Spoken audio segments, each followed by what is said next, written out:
Bonjour à tous, alors aujourd'hui on se retrouve pour un manga pas très connu, La Destinée de Yuki.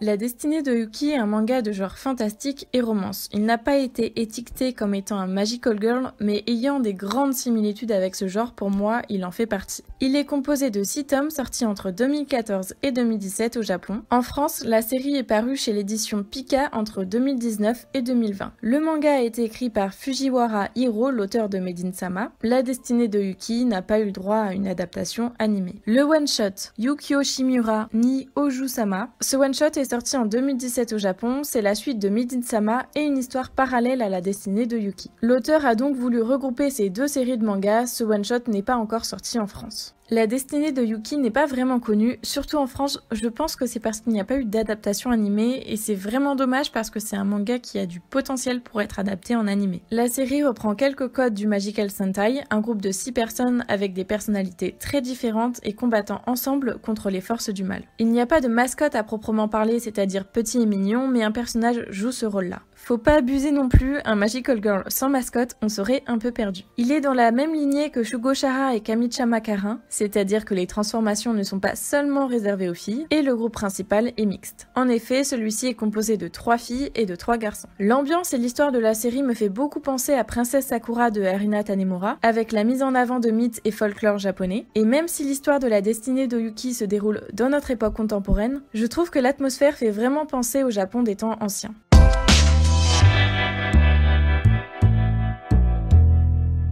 Donc, La Destinée de Yuki, ça parle de quoi? Yuki et ses 5 amis sont nés et ont grandi à Mutsujimura, un village perdu dans la campagne dans la région de Kyoto. Une année a passé depuis la disparition soudaine des 4 aînés la veille de leur rentrée au lycée, laissant Yuki et Takaya seuls. Mais lorsqu'un mystérieux être démoniaque les menace, l'un de leurs amis fait un retour fracassant et leur sauve la vie. Métamorphosé, celui-ci est méconnaissable et ne nourrit qu'un seul but, protéger Yuki à tout prix. Voici le récit des 6 enfants du destin qui apparaissent tous les 100 ans.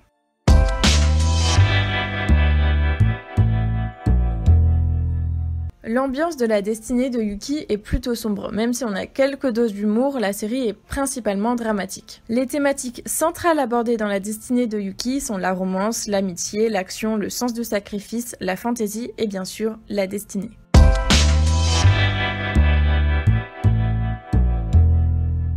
On va passer à la partie des personnages. Alors, pour le coup, d'habitude, c'est très important pour moi de m'attacher aux personnages et pour le coup, j'ai eu du mal parce que je les ai trouvés vraiment clichés. Ils étaient sans profondeur et pourtant j'ai tellement aimé l'histoire que je suis passée outre. Je vais vous présenter seulement les 6 personnages principaux pour ne pas trop vous spoiler. Je vais quand même énoncer la voix et les personnalités de chacun, donc si vous ne voulez vraiment pas du tout être spoilé, vous pouvez passer directement à mon avis, même si bon franchement, c'est pas une grande surprise et c'est assez évident, donc vous risquez pas grand chose. Yuki Narutaki est bien sûr le personnage central de la série. Elle représente la voie des enfers. Yuki, c'est le cliché de l'héroïne principale dans les Magical Girls. Elle est naïve, gentille et joyeuse, ce qui contraste avec sa personnalité transformée qui est sadique, dominante et un peu malsaine sur les bords. J'aime beaucoup cette différence qui rend quand même le personnage plus intéressant et ce contraste est assez amusant. Je préfère largement sa personnalité transformée qui a beaucoup plus de charisme parce que la personnalité de la Yuki basique n'est pas transcendante et me laisse assez indifférente. Après, j'ai quand même réussi à m'attacher petit à petit à son personnage, donc voilà. Takaya Toribeno est clairement le personnage que j'aime le moins. Il m'insupporte au plus haut point. Il représente la voix du ciel. Takayaka est égoïste, narcissique, impulsif, imbu de lui-même, agressif et on se demande même s'il éprouve de l'empathie pour les autres. Je trouve pas spécialement qu'il a une grande évolution non plus, je ne vois vraiment pas ce que Yuki lui trouve sérieusement. Akira Mibu représente la voix des démons. Je trouve qu'à part être amoureux de Yuki, il n'a pas d'autres réels traits de personnalité. Ce personnage me rend donc totalement indifférente. Si je devais lui trouver quand même quelques caractéristiques, je dirais qu'il est jaloux, possessif, nerveux et assez introverti. Haruka Takiwa représente la voix des hommes. C'est la mystérieuse du groupe avec en plus son côté un peu solitaire. On ne comprend réellement le personnage que vers la fin du manga. D'habitude, j'adore les personnages mystérieux, mais là j'avoue qu'elle me laisse un peu de marbre. Je ne déteste pas son personnage, mais je ne l'aime pas non plus, c'est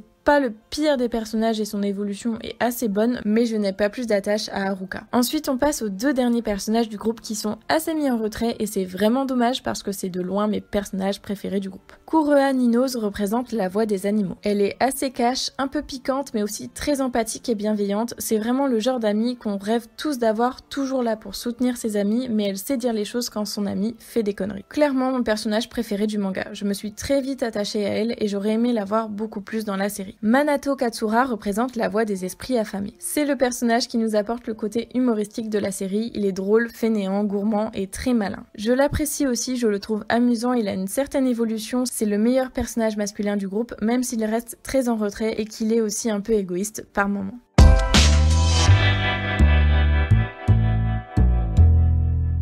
Pour cette vidéo, j'ai eu envie de créer une nouvelle catégorie, c'est les relations entre les personnages. Après, c'est une catégorie où je vais pas mal spoiler, donc je vous conseille fortement de passer directement à mon avis si vous ne voulez pas vous faire spoiler. Nous n'avons pas eu le droit à notre fameux triangle amoureux présent dans de nombreux shoujo, mais carrément un quatuor amoureux, je vais essayer de vous résumer tout ça. Akira est totalement amoureux de Yuki. Yuki, elle, aime Tayaka. En ce qui concerne Tayaka, celui-ci nous dit au départ qu'il aime Haruka, mais on apprend vers la fin qu'il aime au final Yuki. Haruka, elle, semble aimer personne au départ, elle semble même détester Yuki, mais on apprend à la fin qu'en fait elle est amoureuse de Yuki. Voilà, j'espère que je ne vous ai pas trop perdu. Je n'ai aucune préférence au niveau des couples parce que je trouve que Tayaka a trop mauvais fond pour être avec Yuki. Akira est trop obsédé par Yuki, ce qui rend ses sentiments malsains, et Haruka, on va dire que c'est le couple le moins problématique. Après, je ne suis pas fan de l'idée que Haruka semble détester Yuki au départ, et j'ai plus l'impression qu'elle aime Yuki parce qu'elle est jalouse d'elle, elle aimerait être à sa place, et du coup c'est une sorte de transfert de cette envie sur ses sentiments. Après, là j'analyse peut-être un peu trop, mais pour résumer, pour moi, aucun des couples ne mérite de finir ensemble. Par contre, je suis totalement fan du couple Kuroha et Manato. Je trouve qu'ils sont trop mignons et ils vont très bien ensemble, donc je ne peux que être satisfaite de ce couple. Aussi, ce qui me paraît un peu bizarre dans le manga, c'est que les 6 personnages sont censés être des meilleurs amis d'enfance, mais on ressent pas vraiment leur amitié dans tout ce manga. Tayaka déteste Akira et il semble totalement être indifférent à Kuroha et Manato. Akira n'aime personne d'autre que Yuki, et Manato semble être détaché du groupe. Yuki et Kuroha semblent être les seuls à apprécier tout le groupe et à montrer de l'importance à leur amitié.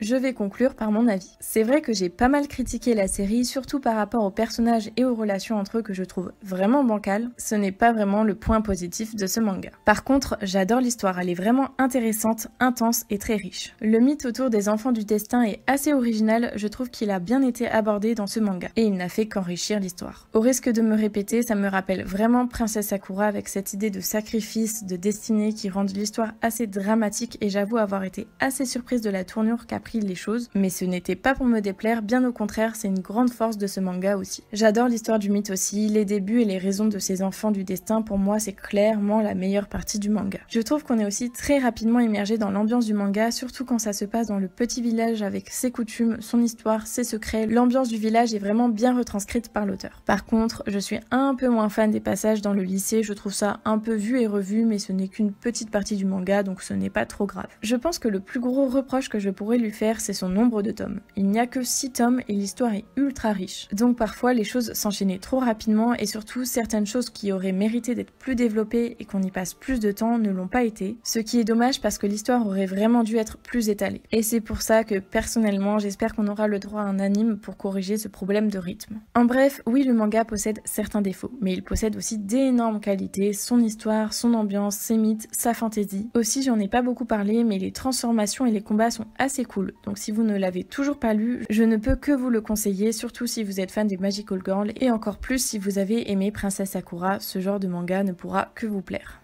On finit comme d'habitude par la note, je lui mettrai un 8 sur 10. Sur ce, la vidéo est terminée, je vous souhaite une bonne journée ou une bonne soirée et surtout, n'oubliez pas de regarder la lune.